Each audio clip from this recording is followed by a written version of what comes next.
আসসালামু আলাইকুম ওয়া রাহমাতুল্লাহি ওয়া বারাকাতুহু। তাকাব্বালাল্লাহু মিন্না ওয়া মিনকুম।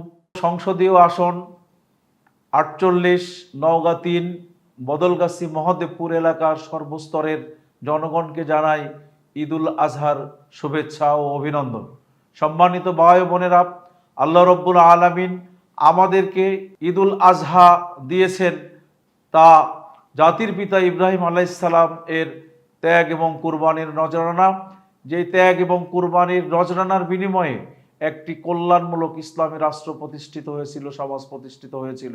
আজকে ঈদুল আজহা উদযাপনের পূর্বক্ষণে আমরা স্মরণ করছি জুলাই বিপ্লবের শহীদদের, আহতদের, পঙ্গুদের, যাদের ত্যাগ এবং কুরবানির বিনিময়ে একটি ন্যায় ইনসাফ ভিত্তিক সমাজ প্রতিষ্ঠার ভিত্তিপ্রস্তর স্থাপিত হয়েছে এবং দীর্ঘ ১৫ বছর পর বাংলাদেশের জনগণ সুষ্ঠু এবং সুন্দরভাবে ঈদ উদযাপন করতে পারছে।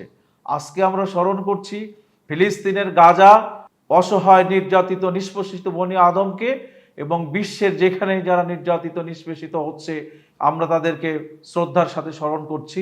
আর ঈদুল আজহার শিক্ষায় উজ্জীবিত হয়ে আমাদের গরিব দুঃখী অসহায় মানুষের পাশে আমরা দাঁড়াই। শ্রমজীবী মানুষ, আত্মীয় স্বজন, বন্ধু বান্ধব সবাই মিলে এক দেহ এক প্রাণ হয়ে ঈদুল আজহার আনন্দটাকে আমরা ভাগাভাগি করে নিতে পারি, এর উদ্যত আহ্বান জানাচ্ছি।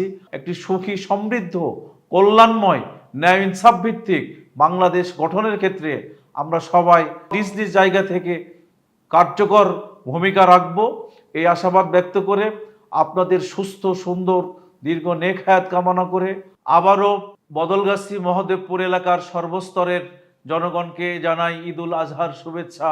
ঈদ মোবারক।